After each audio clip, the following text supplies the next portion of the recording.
नमस्कार। आप सभी का स्वागत करता हूं अपने इस चैनल KVS टुडे पर, जिसमें केंद्रीय विद्यालय संगठन से रिलेटेड मैं डालता रहता हूं कभी कभी। लेकिन इस तरीके से मैं पहली बार यहां पर आ रहा हूं इस प्लेटफॉर्म पर अपनी बात को रखने के लिए, क्योंकि शायद मुझे लगा कि अपनी बात को रखने का एक मौका है, वहां तक ये बात पहुंचनी चाहिए। आपकी आवाज़ बनकर मैं वहां तक पहुंचाऊं, मैंने ये सोचा। केंद्रीय विद्यालय संगठन की एनुअल ट्रांसफ़र जो पॉलिसीज़ हैं, जो आने चाहिए थे, उनको तो इन्होंने निकाला नहीं। और 12 सितंबर 2022 को एक पहली लिस्ट ये निकालते हैं, जिसका आधार ये बताते हैं कि 50% नियमित शिक्षण कर्मचारी इन्हें हर क्षेत्र में करने हैं। अच्छी बात है, करने भी चाहिए, क्योंकि कुछ विद्यालयों में अगर देखा जाए इंटीरियर में तो नहीं है पढ़ाने वाले, 2-2, 3-3 अध्यापक पूरे विद्यालय को चला रहे हैं, जो ठीक नहीं है। और यहाँ दिल्ली में देखो या और जगह आसपास का एरिया NCR का देखो, या जो A1 क्लास सिटीज़ हैं, वहाँ पर स्कूल में पूरा स्टाफ है। तो कहीं ना कहीं ये था, ये संतुलन नहीं था। उस संतुलन को बनाने के लिए अच्छा कदम है, लेकिन क्या यही एक जरिया रह गया था ट्रांसफ़र के जरिए इस चीज़ को पूरा करना? आप वैकेंसीज़ निकाल सकते थे, उन वैकेंसीज़ में आप जो नए शिक्षक कर्मचारी आते उनको भेजते, वहाँ पर टेन्योर पूरा करते, वो भी अपने अपने क्षेत्र होम टाउन में जाते, बहुत अच्छा रहता। लेकिन एक ऐसे कर्मचारी आपने उठा दिया। अधिकतर देखा जाए तो 50-50 साल से ऊपर वाली एज वाले उठा लिए आपने, एज ग्रुप वाले।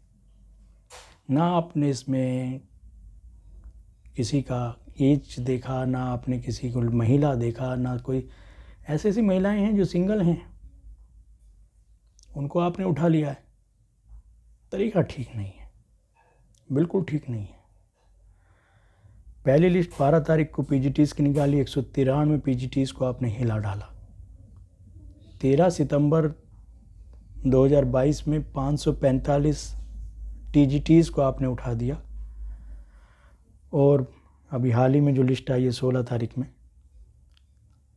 इसमें तो आपने लगभग 717 PRTs को उठा दिया। और दिल्ली तो खाली कर दिया जनाब। 5-5 टीचर, 6-6 टीचर, 7-7 खिचड़ी पूरे स्कूल है। मैं देख रहा था 7 अध्यापक, 7 टीचर्स आपने वहाँ से उठा लिए। मस्जिद मोड़ एक स्कूल है, वहाँ पर आपने 5 टीचर उठा लिए हैं प्राइमरी के। AGCR है, एंड्रयूजगंज है, आपने कोई विद्यालय नहीं छोड़ा है। देहरादून से आपने 3-3, 4-4 टीचर एक स्कूल से उठा लिए हैं। कुछ तो देखा होता आपने। कोई मेडिकल ग्राउंड में हो सकता है, किसी का 10th में, किसी का 12th में बच्चा हो सकता है, उनका तो आपने कर दिया। हाँ, कहीं ना कहीं देखा जाए तो एक बात सेटिस्फेक्शन वाली है कि यहाँ पर आपने सभी लोगों को एक ही तराजू में तोल दिया है। क्योंकि कहीं ना कहीं जो पुरुष वर्ग था, केंद्रीय विद्यालय संगठन का जो शिक्षक वर्ग जो कि पुरुष वर्ग था, वो कहीं ना कहीं आपकी पॉलिसी से सहमत नहीं था। क्योंकि 50 नंबर देना स्पाउस को और उसके बाद लेडीज़ के 20-20 पॉइंट थे उसमें, तो कहीं ना कहीं वो सेटिस्फाई नहीं था। क्योंकि ठीक है, उनको मिल रहे हैं पॉइंट, मिलने चाहिए। लेडीज़ की अपनी प्रॉब्लम्स होती हैं, उनको मिलना चाहिए। नारी सशक्तिकरण होना चाहिए, ये माध्यम भी था। परंतु पुरुष को गिरा के नारी को उठाना, ये कहाँ तक की है? तो पुरुष वर्ग को भी कहीं ना कहीं वो मिलना चाहिए था सम्मान। वो तो ताजिंदगी अपने घर नहीं आ पाएगा। लेकिन इसमें तो आपने सभी को दरकिनार कर दिया, किसी को नहीं छोड़ा आपने। परिवार रो रहे हैं बैठे हुए। कितने केस कैट्स में डल गए हैं, कितने केस डालने की तैयारी में है। और जो मजबूर है, कमज़ोर है बेचारा, वो तो जा रहा है, उसका परिवार पीछे रो रहा है। लेकिन खैर, आप लोगों को इससे क्या मतलब है? आप लोग, और एक बात नहीं समझ में आती कि 50% जो आपने कहा नियमित कर्मचारी करने हैं हर जगह आपने, और जिसका आधार आपने एडमिनिस्ट्रेशन ग्राउंड बना दिया, यानी शिक्षण कर्मचारियों के युक्तिकरण और पुनर्वितरण की जो प्रक्रिया आपने ये निभाई है, इसमें क्या साउथ इंडिया और उड़ीसा ही रह गए हैं? ये बात समझ से बाहर है। क्योंकि इन्हीं 2 क्षेत्रों में आपने दबा के भेजे हैं शिक्षक भेजे हैं। जो उधर राजस्थान का इलाका इंटीरियर का, वहाँ पे भी बहुत सारे स्कूल ऐसे हैं जहाँ पर नहीं हैं अध्यापक। नॉर्थ ईस्ट में आपने किसी को नहीं भेजा। यूपी के बहुत सारे स्कूल ऐसे हैं जहाँ शिक्षक कम हैं, तो वहाँ पूरा करना था आपको, वहाँ भी पूरा कीजिए ना। आपने 2 ही क्षेत्रों में कैसे कर दिया कि 2 ही क्षेत्र आपको करने हैं? तो ये बात तो कुछ नहीं। खैर, आप लोग प्रशासनिक आधार पर कर रहे हैं, ठीक है, अच्छी बात है। अब जो लोग कैट में चले गए हैं वो तो, कुछ लोग मेरे सामने, आज मैंने एक लेटर पढ़ रहा था जिसमें पटियाला का कोई केंद्रीय विद्यालय पटियाला नंबर 1 है, जिसके अंदर 4 टीचर्स हैं, नेत्राम, पुनीत उपल जी, साधना गुप्ता जी, रंजना नैयर। इन्होंने कैट के थ्रू अपने दोबारा से रिज्वाइन कर लिया है।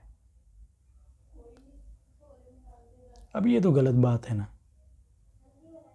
आप लोग हमारे अधिकारी वर्ग हैं, आप लोगों को सुननी चाहिए। और वहाँ आपने ताला लगा दिया है संगठन में, कोई आपसे मिल नहीं सकता है। क्यों नहीं मिल सकता है भाई?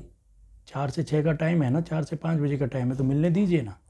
आप मिलने नहीं दे रहे, सुना ताला लगा दिए हैं वहाँ पर, तो ठीक नहीं है। ये एनुअल ट्रांसफ़र प्रोसेस आपको शुरू करना चाहिए था। उसके थ्रू आपने 50% की प्रक्रिया को बहुत हद तक आप पूरी कर सकते थे। बाकी जो नहीं होता उसको आप वैकेंसीज निकालते ना। आज कितनी सारी पोस्ट खाली हैं, आप उनको भरिए ना। भरते क्यों नहीं हैं आप लोग? भरिए ना इनको, आप भर सकते हैं। अब कितना पैसा खर्च होगा इस पर आप ये देखिए। आपने एडमिनिस्ट्रेशन ग्राउंड पे किए हैं लगभग, अभी तक मैं देख रहा हूँ तो 7 और 5 12 13 14 1500 के आसपास तो आपने ट्रांसफ़र कर दिए। और सुना एक लिस्ट और आने वाली है अंडर 40 में।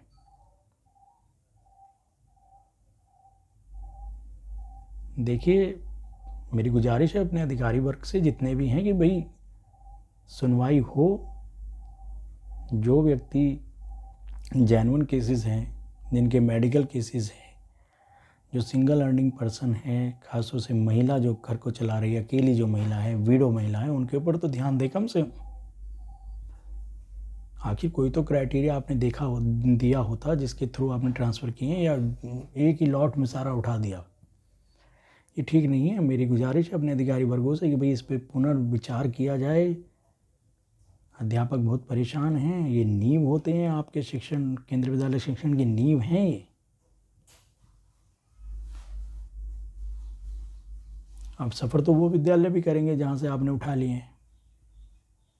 मिड सेशन में अभी हाफ ईयरली एग्ज़ाम चल रहे हैं, PT2 भी चल रहा है कुछ क्लासों का, आपने इस टाइम उठा लिए। तो गुजारिश है, और समस्त जो केंद्रीय विद्यालय संगठन के जो कर्मचारी हैं उनकी तरफ से मैं आपसे ये अनुरोध करता हूँ कि भाई आप करिए। वैसे तो हमारी जो यूनियंस हैं, जिन पे पहले भी विश्वास नहीं था हमारे कर्मचारी वर्ग को, और आज भी विश्वास उठ ही गया, क्योंकि इनकी तरफ से कुछ ऐसा अभी तक तो कोई स्टेप लिया नहीं गया है कि हम उन पर विश्वास कर सकें, कह सकें कि भाई कुछ ऐसा किया हो कि भाई हर साल जब वो आते हैं हमारे से वोट लेने के लिए, आप विद्यालयों में आते हैं, तो भैया विश्वास तो खो दिया आपने। अगली बार कैसे आएंगे? आपकी तरफ से कोई केस हुआ होता, आपकी तरफ से कोई इस तरीके से स्टेप उठाया होता, तो ये शिक्षक, जो पूरा शिक्षक वर्ग है, आप यूनियंस पे विश्वास कर पाता। लेकिन मुझे नहीं लगता कि उनकी तरफ से कुछ ऐसा कदम उठाया गया है। जितने भी कैट में केसेस डले हुए हैं वो सब इंडिविजुअल डाले हुए हैं, सब ने व्यक्तिगत तौर पे उन्होंने केस किए हुए हैं, और जिसका नतीजा हुआ कि 4 टीचर पटियाला नंबर 1 में वापस आ गए हैं, और पता ही नहीं कितने टीचर VRS ले रहे हैं। तो बहुत दयनीय स्थिति है केंद्रीय विद्यालय संगठन में शिक्षक वर्ग की, खासतौर से। तो शिक्षक वर्ग के साथ इस तरह का सलूक ना किया जाए, और ख़ासतौर से सितंबर महीना जिसके अंदर के अध्यापक दिवस आता है, अध्यापक दिवस में ये तोहफ़ा इस तरीके का उस केंद्रीय विद्यालय संगठन की ओर से हमारे माननीय जो शिक्षा मंत्री हैं धर्मेंद्र प्रधान जी की तरफ से इस तरह का तोहफ़ा मिलना, ये तो उम्मीद किसी ने नहीं लगाई थी। तो कृपया इसे पुनर्संज्ञान किया जाए, इसके ऊपर संज्ञान लिया जाए दोबारा से, और जितने भी अध्यापक स्थानांतरण हुए हैं उनके विषय में पुनर्विचार किया जाए। उनमें जो जेन्युइन केसेस हैं उनको पुनः स्थानांतरण उनका उसी विद्यालय में किया जाए जिस विद्यालय में वो थे, और ट्रांसफ़र की पॉलिसीज़ नए तरीके से बनाई जाए। 50-50 नंबर किसी को देना ये कहीं से न्याय नहीं है। इस तरीके से एक जो पुरुष वर्ग है ख़ास तौर से, वो तो अपने घर वापस कभी नहीं आ पाएगा। तो उस पॉलिसीज़ पे भी पुनर्विचार करें। इसी आशा के साथ मैं अपनी बात को यहीं समाप्त करता हूँ, क्योंकि काफ़ी मन के अंदर खेद था, बहुत ज़्यादा दुख था कि भाई, क्योंकि बहुत सारे फ़ोन्स मेरे पास भी आए जिनके ट्रांसफ़र हुए, नहीं सुना जाता उनकी बातों को।